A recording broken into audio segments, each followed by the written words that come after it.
வணக்கம். நீங்கள் பார்த்துட்டு இருக்கிறது பார்த்தீங்கன்னா பதி டெய்லோ அண்ட் பியூட்டிஷியன். கூடவே பெல் சிம்பிளையும் ப்ரெஸ் பண்ணிக்கோங்க. அப்போ தான் என்னுடைய ஒவ்வொரு வீடியோ உங்களுக்கு நோட்டிஃபிகேஷனாக வரும். வாங்க வீடியோக்குள்ளே போகலாம். இன்றைக்கி நம்ம மிஷினில் எப்படி நீடில் ஃபிக்ஸ் பண்ணுறது அப்படிங்கிறத நம்ம பார்க்க போகிறோம். ஸோ இதுக்கு பார்த்தீங்க அப்படின்னா நீங்கள் ஒவ்வொரு மிஷினுக்கும் ஒவ்வொரு மாதிரியான நீடில் இருக்கும். ஸோ நீங்கள் என்ன மிஷின் யூஸ் பண்ணுறீங்களோ அதுக்கு ஏற்ற மாதிரியான நீடில் நீங்கள் வாங்கிக்கோங்க. இந்த மிஷின் பார்த்தீங்கன்னா பவர் மிஷின். ஸோ இதுக்கு பார்த்தீங்கன்னா நீடில் இந்த மாதிரி தான் கொடுத்துருப்பாங்க. நீங்கள் நார்மலாக இருக்கிற மிஷினில் பார்த்தீங்கன்னா அந்த மேலே இருக்கிற பகுதியில் தட்டையாக, அதாவது ஒரு சைடில் மட்டும் தட்டையாக கொடுத்துருப்பாங்க. இதில் அந்த மாதிரி இருக்காது.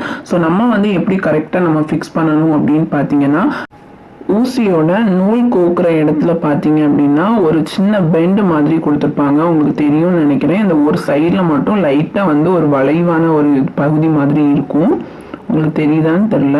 ஸோ இந்த பகுதி நம்ம மிஷினில் உட்காரும் போது நம்மளுடைய வலது கை பார்த்து இருக்கிற மாதிரி தான் நம்ம ஃபிக்ஸ் பண்ணிக்கணும்.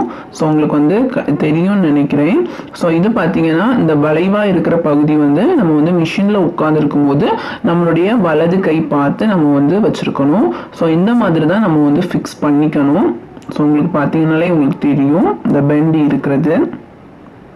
அதே போல் நீங்கள் மிஷினில் கரெக்டாக நீங்கள் ஊசி ஃபிக்ஸ் பண்ணல அப்படின்னா உங்களுக்கு நீடில் உடையிறதுக்கான நிறைய வாய்ப்புகள் இருக்குது. அதே போல் நீங்கள் தையல் தைக்கும் போது உங்களுக்கு தையல் சரியான அளவில் வராமலேயும் இருக்கும். இப்போ நீங்கள் நீடில் ஃபிக்ஸ் பண்ணுற இடத்துல இந்த மாதிரி ஒரு ஸ்க்ரூ கொடுத்துருப்பாங்க. இந்த ஸ்க்ரூவை நீங்கள் லூஸ் பண்ணிக்கோங்க. அப்போ தான் அந்த ஊசி அந்த இடத்துல கரெக்டாக ஃபிக்ஸ் ஆகும். ஸோ இப்போ பார்த்தீங்க அப்படின்னா அந்த வளைவான பகுதி நம்மளுடைய வலது கை பக்கம் பார்த்து இருக்கிற மாதிரி இந்த மாதிரி ஃபிக்ஸ் பண்ணிக்கோங்க.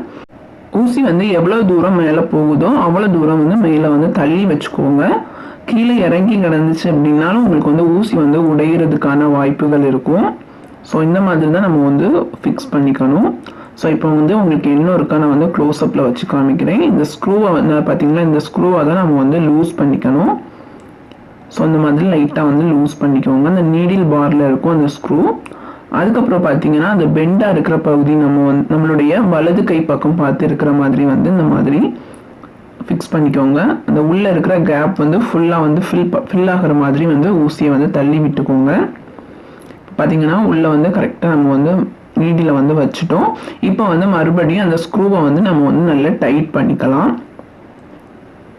ஸோ இந்த மாதிரி நம்ம டைட் பண்ணியாச்சு. ஸோ இந்த மெத்தடில் தான் நம்ம மிஷினுக்கு நீடில் ஃபிக்ஸ் பண்ணிக்கணும்.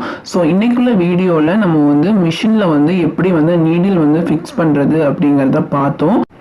நெக்ஸ்ட் வீடியோவில் நம்ம மிஷினில் எப்படி நூல் மாற்றுறது அப்படிங்கிறத பார்க்கலாம். ஸோ இந்த வீடியோ உங்களுக்கு பிடிக்கும்னு நினைக்கிறேன். இந்த வீடியோ உங்களுக்கு பிடிச்சிருந்து அப்படின்னா லைக் பண்ணுங்கள், ஷேர் பண்ணுங்கள். இதே போல் யூஸ்ஃபுல்லான வீடியோஸ்க்கு நம்மளுடைய சேனலை